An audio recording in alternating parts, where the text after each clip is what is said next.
A gente tinha destacado, então, esse gráfico aqui, que mostra pra gente a estratégia de linha. E só recapitulando o que a gente comentou anteriormente, é que o cara que vai cobrar o pênalti, ele sabe que o goleiro, ele deseja minimizar o ganho do cobrador, no sentido de evitar com que o gol aconteça.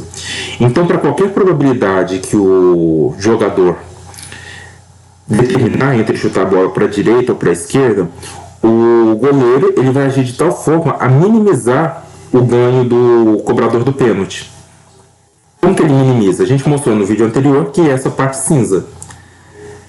Independente do valor de P, a probabilidade entre chutar para a direita ou para a esquerda do cobrador de pênalti, o goleiro ele vai tentar minimizar os ganhos. Por isso que é indicado por essa reta cinza, né? Reparem que, na medida que a gente aumenta a probabilidade de chutar para a esquerda, a gente vai aumentando o sucesso do cobrador de pênalti, o sucesso vai atingir o máximo e depois ele passa a cair. Então, sabendo disso, o cobrador de pênalti ele vai tentar fazer o quê? Maximizar o seu ganho mínimo. Onde que isso acontece? O maior ganho possível que ele pode obter é esse aqui, ó, onde eu estou indicando com a ponteira do mouse. Por quê? Depois desse ponto ele passa a cair novamente. Então o que esse ponto aqui indica pra gente? Lembra que a gente construiu dois gráficos aqui? A gente tem essa reta indicada pelo ponteiro do mouse e essa segunda reta. Elas se cruzam exatamente nesse ponto. Então esse ponto aqui de maximização do ganho do cobrador de pênalti é a igualdade entre as duas equações que a gente estabeleceu no slide anterior.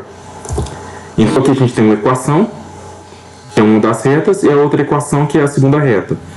Então, o ponto de máximo é quando essas duas equações, uma é igual à outra. Então, a equação 1 igual à equação 2. Aqui, a equação 1 e a equação 2 de ganho do jogador linha. Então, se eu multiplicar o 90 por 1, menos P, e o 20 por 1, e menos P, e depois isolar o P, eu vou encontrar P igual a 0,7. Para P igual a 0,7, a gente vai ter um sucesso de 62%. Então, é estabelecer uma probabilidade de chutar à esquerda de 70%, que o jogador linha ele vai maximizar o seu ganho mínimo, que é 62% de sucesso.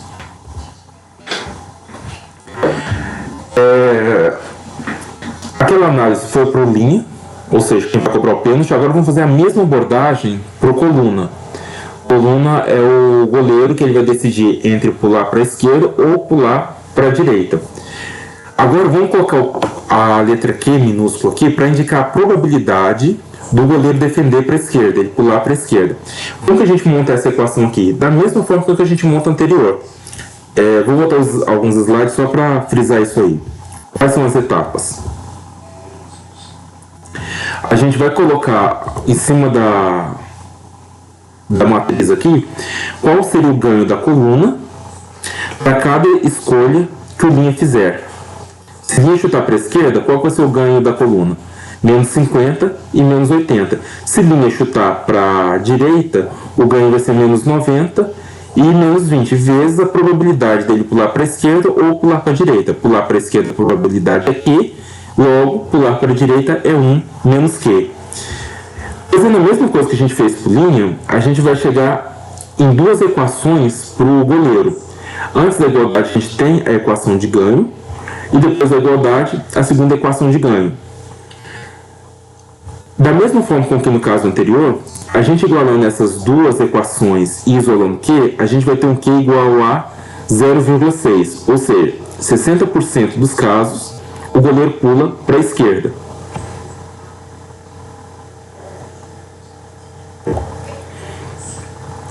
E essa aqui é a estratégia do coluna. O gráfico anterior era o do linha. O que a gente pode observar aqui? A gente tem duas retas que vão mostrar o ganho esperado em função da probabilidade do goleiro pular para a esquerda, que vai de 0 a 1. E para cada probabilidade de valor que ele escolher aqui, ele vai ter um sucesso diferente. Qualquer que seja o que ele escolha aqui, ele vai ter uma linha que vai maximizar o ganho dele. Da mesma forma que no caso anterior, a maximização se dá no cruzamento das duas retas. Vocês isolam o Q lá e, consequentemente, obtém o sucesso, no caso ali do linha, né? Eu vou comparar só os dois gráficos para ficar bem claro para vocês. Sucesso do linha, só que no X aqui é a probabilidade do goleiro pular para a esquerda. No gráfico anterior, a gente tem o sucesso do linha, mas dependendo da direção em que o cara vai cobrar o pênalti, para a direita ou para a esquerda. Bom, aqui estão as principais conclusões em cima do que a gente mostrou agora há pouco. Quando linha optar por 0,7, que foi o valor que a gente encontrou quando isola P, é indiferente para o goleiro pular para a direita ou para a esquerda. Ou, no caso, pular para a esquerda com probabilidade igual a Q. Em especial, o goleiro ele vai ficar preferencialmente feliz pulando para a esquerda com probabilidade 0,6. Por quê? Vou voltar um slide aqui. Dois, na verdade. A gente acabou de mostrar que o Q é igual a 0,6 quando estabelece a igualdade entre as equações de ganho de coluna do goleiro. Agora, se o goleiro pular para a esquerda com probabilidade 0,6, então o cara que vai cobrar o pênalti, ele vai ficar indiferente entre chutar para a direita ou para a esquerda, ou qualquer combinação entre essas duas. Mas a gente sabe que o cara que vai cobrar o pênalti, ele vai ficar satisfeito em chutar para a esquerda com probabilidade 0,7. Então essas escolhas, elas são um equilíbrio de Nash. Cada jogador ele vai estar otimizando a sua decisão, dada as escolhas do outro jogador, que é a função que a gente estabeleceu no vídeo anterior. Em equilíbrio, o linha ele vai fazer gol em 62% das vezes, consequentemente 100% menos 62%, 38% das vezes ele não vai conseguir fazer o gol. Isso é o melhor que ele pode conseguir dado aquele gráfico que a gente mostrou anteriormente. Então, só para frisar ele, eu sei que é um pouco repetitivo, mas para quem está tendo contato com a teoria dos jogos pela primeira vez, pode soar um pouco confuso. Aqui a gente tem a probabilidade de chutar a esquerda em 70% das vezes e vai ter um sucesso de fazer gol 62% das vezes. E aqui no caso o goleiro vai pular para a esquerda 60% das vezes, é onde a gente vai conseguir o máximo de gols possível ao cobrador, que é 62%.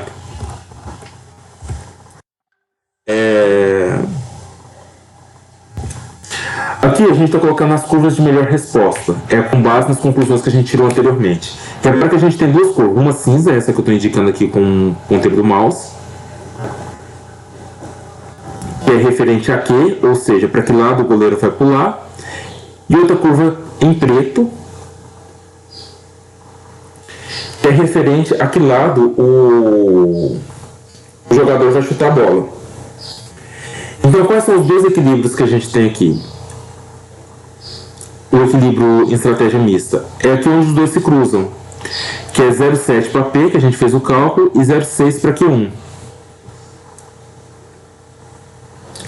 Essas são as curvas de melhor resposta para linha e coluna em função da probabilidade de chutar para a esquerda e a probabilidade do goleiro defender para a esquerda. Então, repara o seguinte, se um deles mudar a probabilidade de fazer um P, um Q diferente daquele que a gente encontrou anteriormente, a decisão do outro jogador também muda. Olha esse exemplo aqui. Quando Q for menor que 6, 0,6, linha vai chutar para a esquerda. Vamos ver o porquê. Aqui está a Q, o eixo Y, varia de 0 a 1. Quando ele for menor do que 6, que é essa parte que eu estou indicando aqui com o ponteiro do mouse, quando ele é menor do que 6, vou mostrar aqui para a gente, é menor do que 6. Está vendo que no eixo X, P é igual a 1, o que é P? É a probabilidade de jogar à esquerda, igual a 1, 100% dos casos. Então, quando Q é menor que 0,6, P ele vai chutar para a esquerda. Quando Q for menor que 0,6, o linha, que é o cobrador do pênalti, vai chutar para a esquerda. Aí vai no inverso, né? A analogia é a mesma. Vou voltar aqui para a gente observar. Se Q for maior do que 0,6, que é essa parte que eu estou indicando com o mouse, o que isso representa para P? Vamos descer até P. P é igual a 0. Se 1 ele chuta para a esquerda, 0 ele chuta para a direita. Então, para Q maior do que 0,6, o cara chuta para direita. E quando for maior do que 0,6, chutará à direita. Bom, eu reconheço que à primeira vista a teoria dos jogos pode ficar um pouco confuso, mas depois que vocês entendem a lógica, fica bem compreensível, bem dedutivo. Aqui a gente termina de falar de jogos de competição para a gente ver os jogos de coexistência.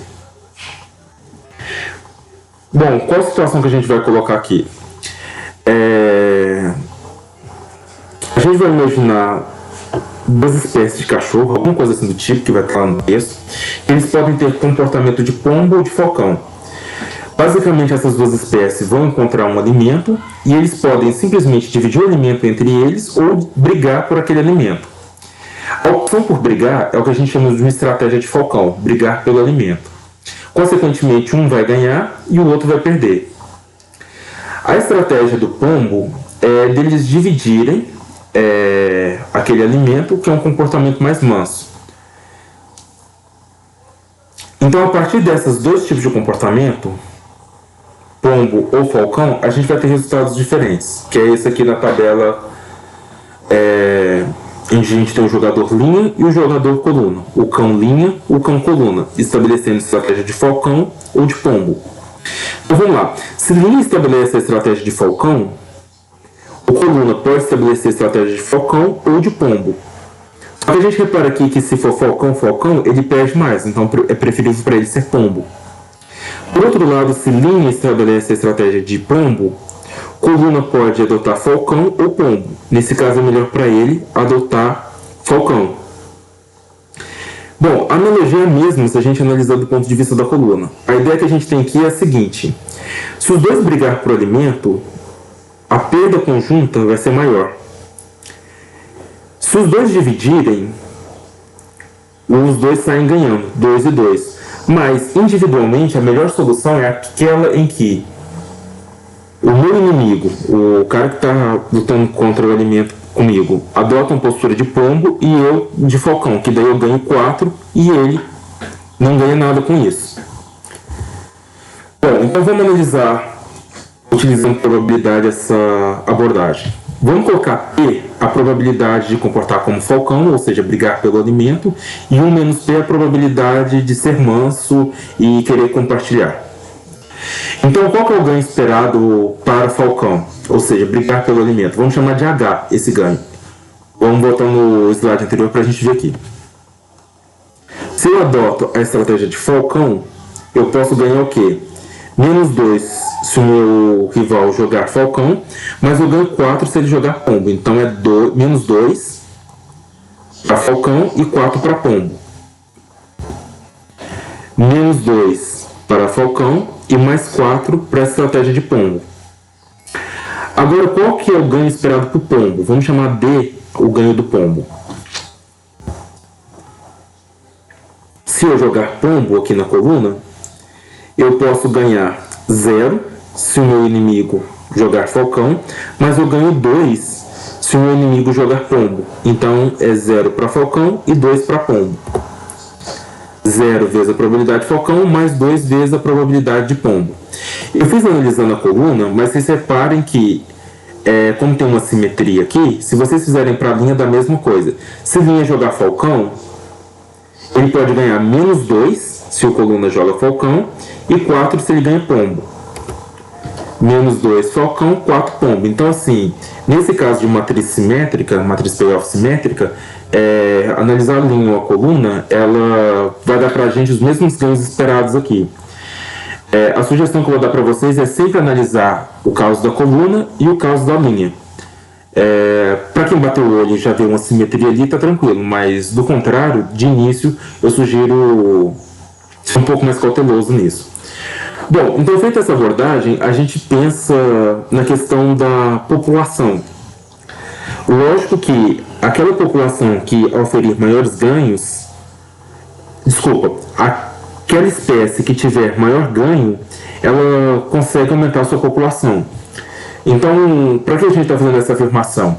Essa teoria dos jogos aqui, ela tem um ponto de vista empírico, e aí utilizado inclusive pelos estudantes de biologia. O que a gente está mostrando aqui é o seguinte: quando o H, que é o ganho de um comportamento de falcão, é maior do que o ganho do comportamento de pombo, isso vai permitir aumentar a fração da população de falcão. E vai no inverso. Quando os ganhos em ser pombo é maior do que ser falcão, aumenta a população daquela que tem uma estratégia do tipo pombo. E quando que a população vai estar em equilíbrio? Quando o ganho de D for igual ao de H. E é fácil a gente estabelecer isso, né? É só pegar D igual a H, que é essa equação aqui que nós indicamos com o mouse igual a essa equação, que foi o que eu fiz aqui, isola P, que vai encontrar 0,5, ou seja, 1,5. Então, quando eles adotarem 50% de estratégia de falcão, lógico, 50% como pombo, a gente vai ter um equilíbrio na população. Bom, e aqui tem o gráfico que mostra os ganhos lá com os jogos de pombo e falcão. É sempre importante nesses gráficos aqui a gente se atentar para os eixos, não só nesse aqui específico, mas nos anteriores também. Aqui no eixo X a gente tem a participação que jogam com o falcão, ou seja, é a probabilidade P, que varia de 0 a 1. E no eixo Y aqui a gente tem os ganhos. Olha que a gente tem duas retas aqui. Uma reta é o do pombo e outra é do falcão. Os ganhadores de falcão é representado pela cinza, então aqui cinza falcão, e preto pelos pombos. Como que a gente chega nesse resultado? A gente sempre joga P igual a 0, para a gente achar o eixo Y aqui. Depois a gente joga os ganhos igual a 0 para achar o eixo Y, e depois é só ligar os dois pontos. Vamos fazer de um deles. Vamos pegar o ganho do falcão. Falcão, deixa eu só ver aqui qual que é. Falcão é representado pelo cinza. O ganho do falcão, menos 2P, mais 4, que multiplica 1 menos P. Então, vamos colocar P igual a 0. Menos 2 vezes 0, 0. 4 vezes 1, 4, menos 4 vezes 0, 0. Então, fica sendo mais 4 aqui. Então, quando P é igual a 0, se vocês jogarem aqui, o ganho vai ser igual a 4. Eu acabei de falar para vocês que o eixo aqui é o P, né? Que é a participação de falcão. Então, 0... os ganhos é 4, então aqui é um ponto. Agora a gente quer saber qual que é o valor no eixo aqui P. Ou seja, quando o ganho do falcão for igual a 0. Quando o ganho do falcão é 0, qual que é a probabilidade P de ser falcão? Então vamos voltar na nossa equação. Ganho 0, vocês vão substituir o H aqui por 0 e vão encontrar o valor de P. 4, vai ficar menos 2P mais 4, menos 4P. Vai ficar menos 6P.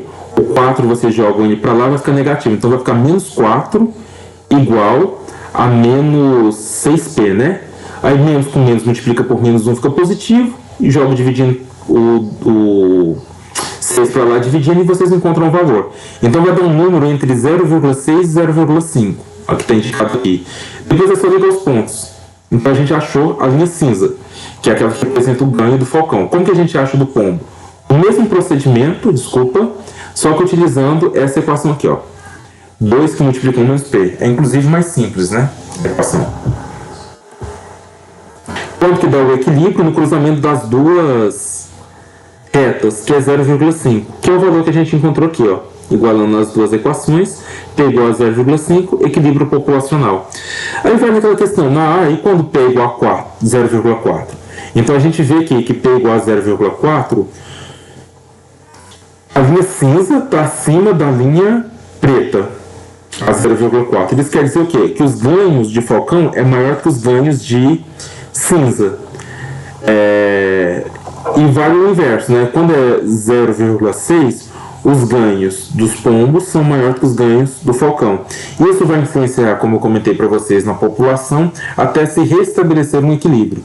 Uma população vai diminuindo e o equilíbrio ele é restabelecido em 0,5.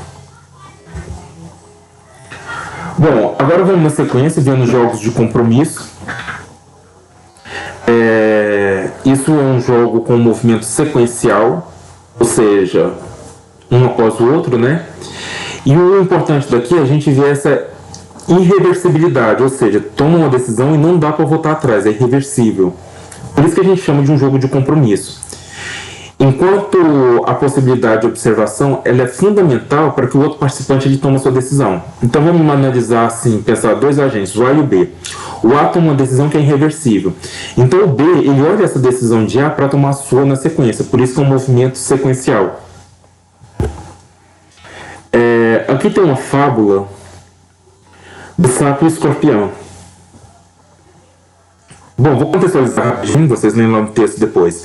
A ideia é que os dois estão num lado, numa margem do rio, e eles querem atravessar para outra margem.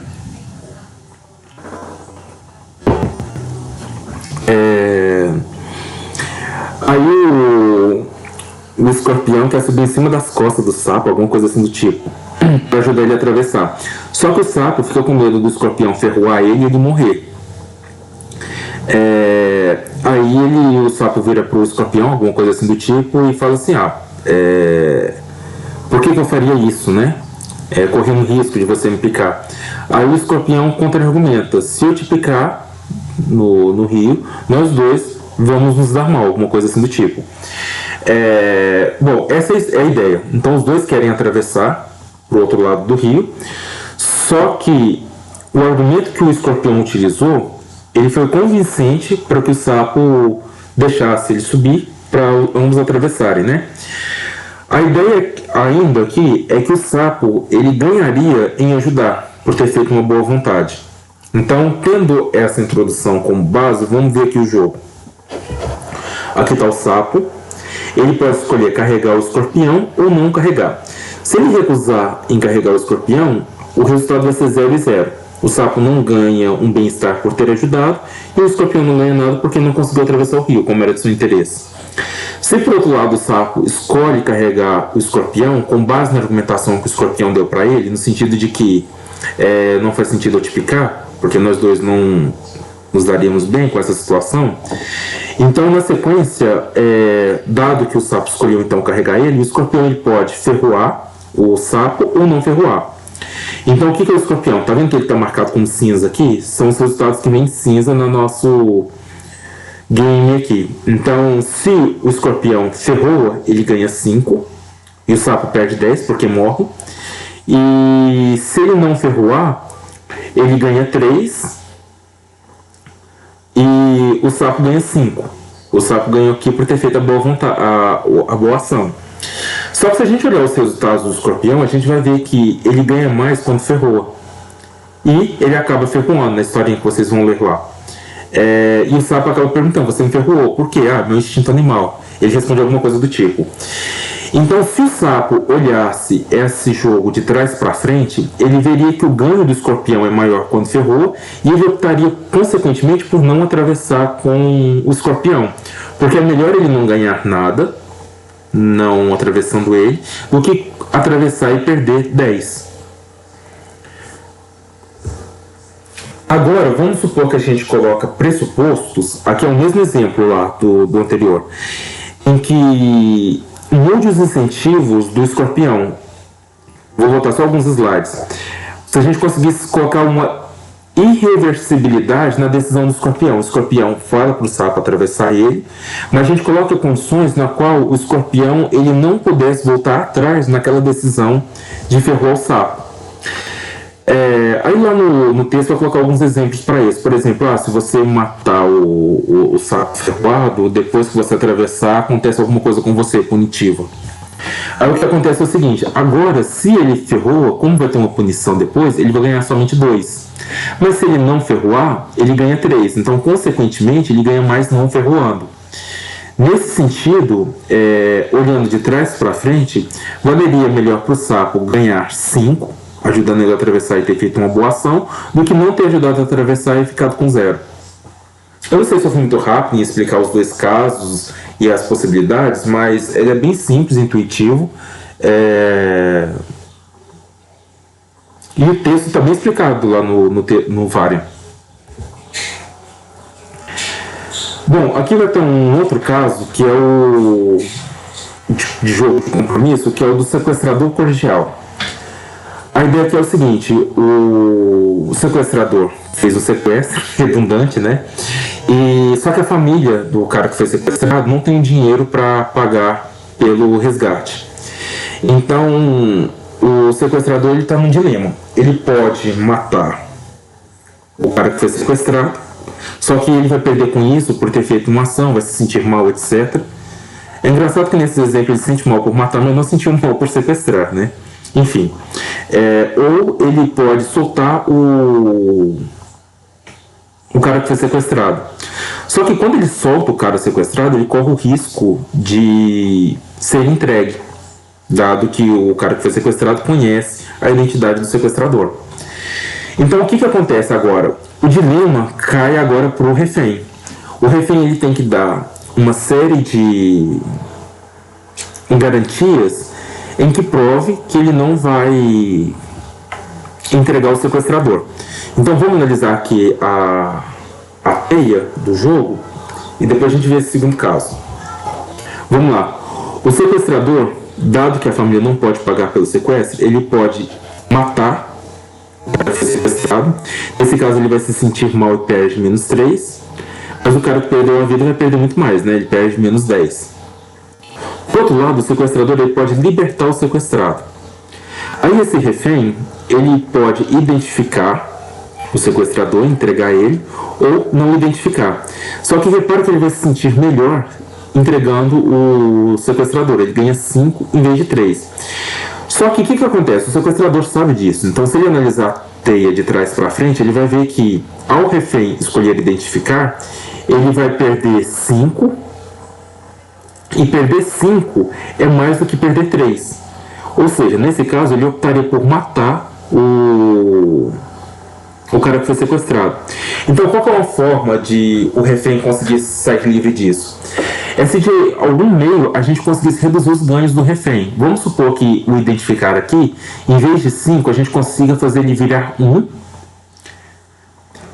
De que forma? Sei lá, o refém entrega pro sequestrador documentos ou fotos que comprometam a sua vida profissional, financeira, afetiva, etc.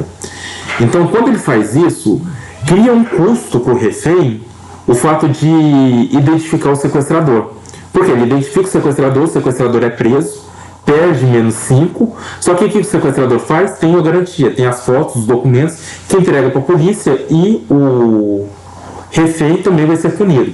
Então, repare que se a gente pensar que em vez desse 5 aqui está o número 1, o ganho maior do refém vai ser 3. Consequentemente, é melhor para ele não identificar. E para o sequestrador ele vai estar ganhando 5 em vez de estar perdendo -3. Então é essa a lógica que está por trás desse jogo do sequestro. Bom, o critério de presença, ali a gente termina o capítulo, né, dessas aplicações.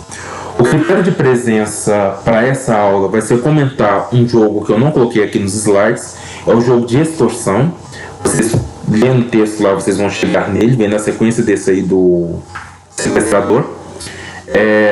Então vocês vão descrever e comentar entre vocês o jogo. É claro que assim, são comentários construtivos do ponto de vista da teoria, e não tipo, eu concordo com o que o fulano de trás colocou, porque foi bem interessante o exemplo. Não é isso. Eu quero que vocês comentem do ponto de vista teórico da teoria dos jogos, colocando implicação, sugerindo formas de resolver, etc.